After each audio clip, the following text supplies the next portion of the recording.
The next step is to prepare your pages and stack them into signatures or folios, as some people call them. A signature or a folio is like a little mini booklet. Usually it has just a couple pages in it. Ours will have 4, and so they're stacked, they're folded individually, and then they're stacked one inside the next. You will have 2 folios, 2 signatures of drawing paper, so 1 and 2, there's 4 pages in each. You'll have a signature of mixed colors. So here's our black and white version. You can order them however you like. And then we're going to have 2 signatures of the more heavyweight watercolor paper. Again, 4 in each signature. To prepare those, you have to fold and burnish. Do not try to do all of this together in one big group. You really want to make sure that you're folding individually to keep them aligned, and also so that when you burnish, you're getting a really crisp, totally flat fold on the end, okay? So you're going to do that to each of your papers. Now that you have everything folded, again, reminder, your individually folded sheets will become signatures. You can do that by unfolding the fold you made and then stacking them one inside the next. It's time to mark our covers and prepare the holes, and then mark our pages and prepare the holes. So the covers themselves, that's the inside, this is the outside. You could mark on the out or the in. I'm going to mark on the outside so that when I poke through, any extra paper gets pushed through to the inside instead of the outside. Our marks will be about 1 inch apart, and they're going to be a 1/2 inch in from the end. This green mat has measurements on it. Each little box is a 1/2 inch. So if I line up my ruler with that, if I line up my cover with this first line and the ruler with the next line below it inside, I'm keeping it parallel and I don't need to draw anything. I can just hold my book steady.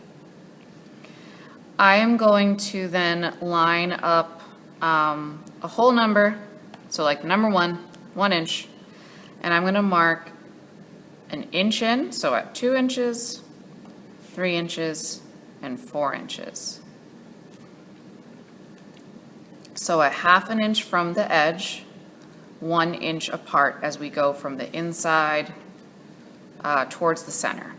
I'm going to do the same thing on the other side. I'm going to make myself have easy math, and I'm going to slide my ruler so that, again, it's still lining up with this line underneath. I'm keeping it all parallel to the edge of my book, and I'm making sure the 11 line, the whole number line, is on the edge, so I can just go 1 inch in at 10, again 1 more at 9, and 1 at 8.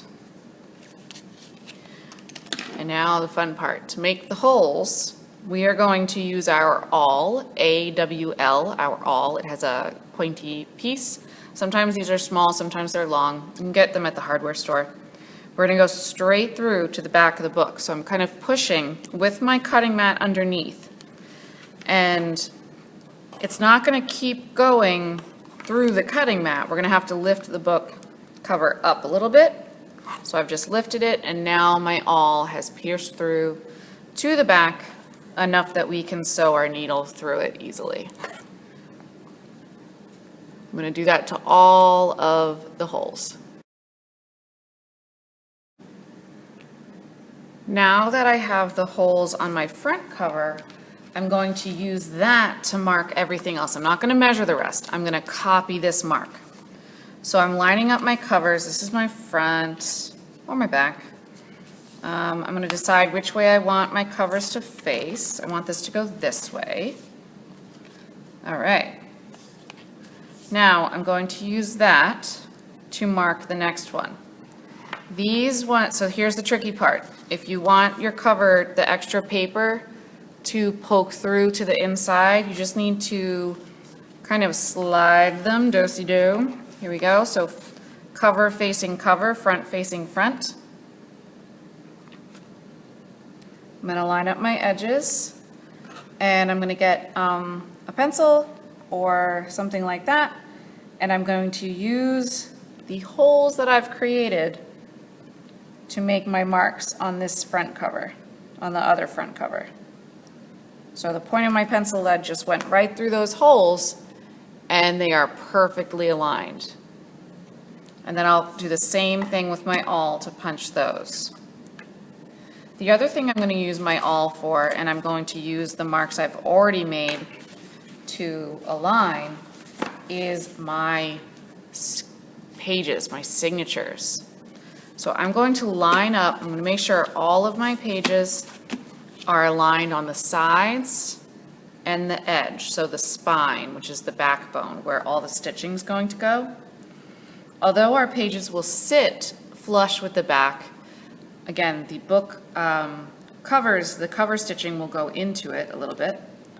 So I'm going to line up, and we need my spine, the stitching along the spine, to line up perfectly in line with those. So I'm lining up my pages right along where the holes are. And then I'm going to, where the holes are, let's see if you can kind of see the hole there.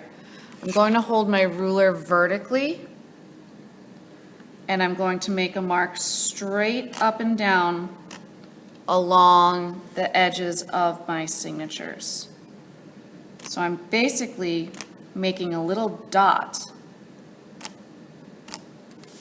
along each spine where my stitching is going to go, because we need to make holes in the center spine of each of these signatures. So a hole in the fold line.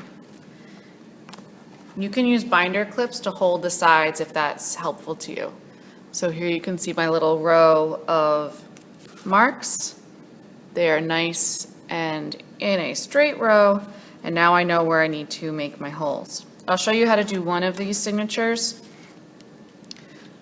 So I'm going to set them all aside. I'm going to take one of the signatures. I'm going to unfold it so I'm seeing my marks, and I'm going to take my awl right through all the layers. Again, you can lift your paper a little bit.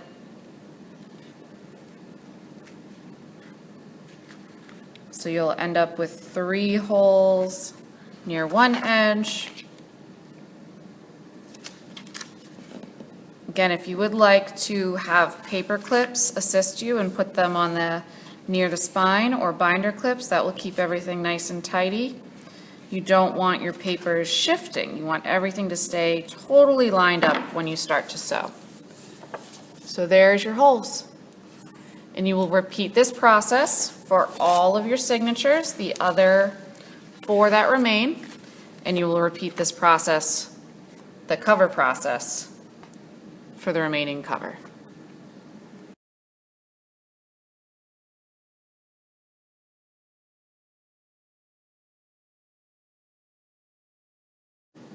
We're ready to stitch. We have both covers prepped and punched, and we also have all of our signatures with a hole prepared along the spine, lined up right where our cover holes are.